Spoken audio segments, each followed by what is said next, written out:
afternoon, good morning, good evening, depending on where you're listening to me from today. We're glad to have you with us for this December USDA WASDE report webinar from StoneX. I'm Arlan Suderman, Chief Commodities Economist at StoneX. And this is a little bit out of character for USDA.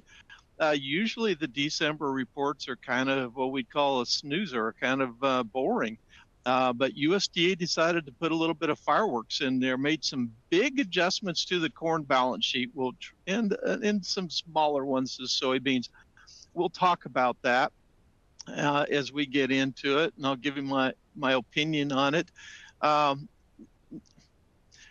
You can make an argument for the adjustments it made. It's just very unusual for it to do it in the December report. So let's take a look at it. Let's go ahead and get started here today. We've got a lot of slides to cover as we look at the changes that USDA did. And I'd also threw in some more economic slides in here because I think they have relevance, particularly going forward. With the election and the economy and several things that are happening in the economy. And I think that'll impact the commodity markets going forward. And so I wanted to lay that baseline. And I figured with a typical slow December report, we'd have plenty of time to talk about it. And then USDA kind of throws a wrench into things. So let's get started. Price is a function of supply and demand is modified by the flow of money. And so we'll get the consumer price index data come out tomorrow, producer price index data coming out then on Thursday. And it's interesting to note, if you look at the right-hand side there, we're seeing an uptick in both the headline inflation number as well as the core CPI number. And the expectations going into this week's inflation data is that we'll see a further upward adjustment, especially for the wholesale level, the PPI numbers that come out on Thursday, which could preclude more significant numbers coming out, increases for the CPI over the next couple of months. So that's something we're going to have to watch. That could dramatically impact what the Fed does. Now, the Federal Reserve meets next week, and the general expectation of the market is that they will cut another 25 basis points from their benchmark rate. I'm not convinced that they will. Now, maybe they will. They seem to have an agenda here of wanting to get down. If they do, I don't think it's wise right now in the economy with what's happening, with the jobs picture starting to look better. Now, if you break down the jobs data, and I think I got a slide or two in here on it, you can find some numbers to support your argument no matter which side you are on. Whether you can argue, well, they're not quality jobs. And that would be a fair argument that you could make. But the bottom line is, when you look at today's small business optimism index, I couldn't remember the name of it, that came out, it showed a huge surge in small business optimism in the month of November. And the chief economist of the NFIB stated in the report that it was largely tied to the election. Now, small businesses account for 44% of the U.S. economy, 55% of our employment. And there is an optimism among small businesses of wanting to hire now after the election. And the fear is that it'll be inflationary because of Trump tariffs, which I will talk more about. But these small businesses, one of the things they mentioned was an expectation now that Trump has won that we will remove some of those inflationary pressures, even with the tariffs. I'll be talking more about that as we go. So let's move forward. I want to update you on this chart. I don't think I've shown you this for a while. And this kind of shows the parallel in inflation numbers, year-on-year changes, versus what we went through 40 to 50 years ago. And so if we were to follow the same cycle, the expectation would be that we would start ticking higher now, maybe have a bump, pull back, and then a much bigger increase. And I did see a statistic here not long ago that when you get inflation over 6%, over the last 50 to 60 years, it's always been followed by another second bounce of inflation. Now, not necessarily to the almost 15% levels that we saw in 1980 necessarily, but it does raise the risk that we could have more inflation coming. And I think that is something the Fed needs to be cognizant of.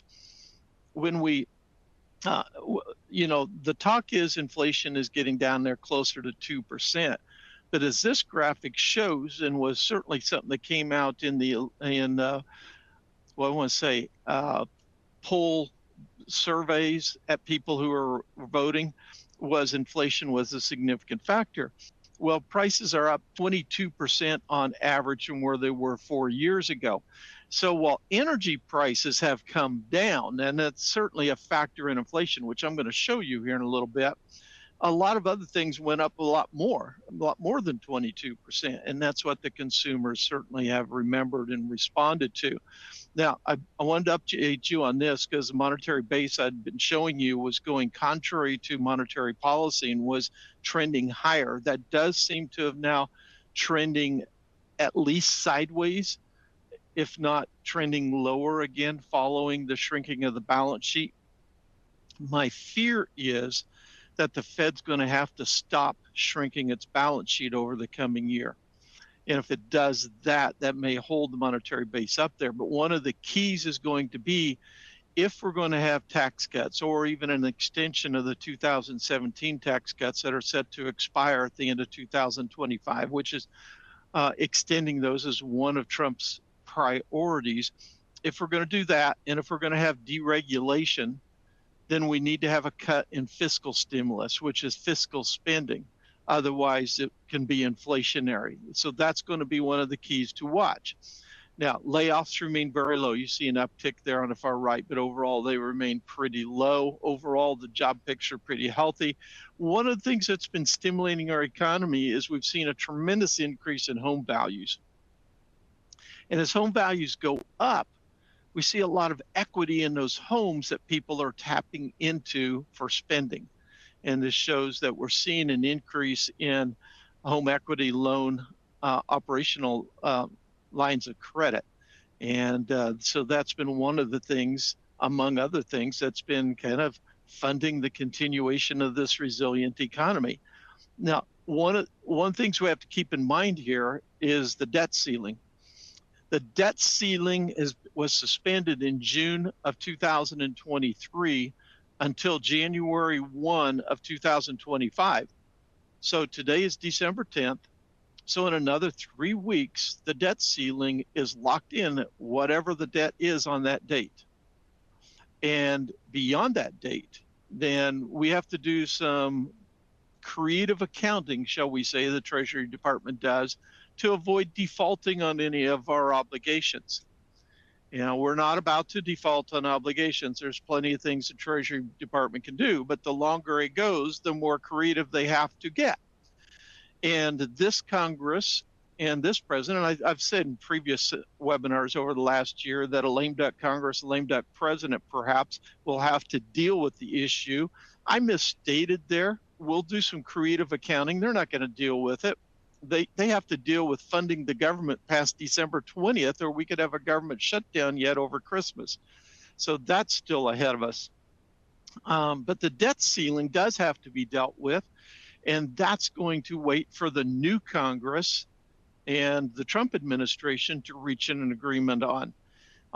And so we're going to have some creative accounting going on beyond January 20th, it looks like at this point. Now, if you look here in the middle, I have it circled: Medicare, Medicaid, $1.8 trillion per year; Social Security, $1.5 trillion per year. And by the way, I've got a graphic in here to show you there's 73 million people, mostly voters, 73 million voters who collect Social Security. You think we're going to see Congress a bit too anxious to cut that? One of the reform ideas is perhaps to say, okay, we're going to raise the retirement age for everyone under 50. Medicare, Medicaid, well, you take that 73 million who will also be on Medicare for the most part, add another 9 million people or so on Medicaid who aren't on Social Security, and you get $1.8 trillion plus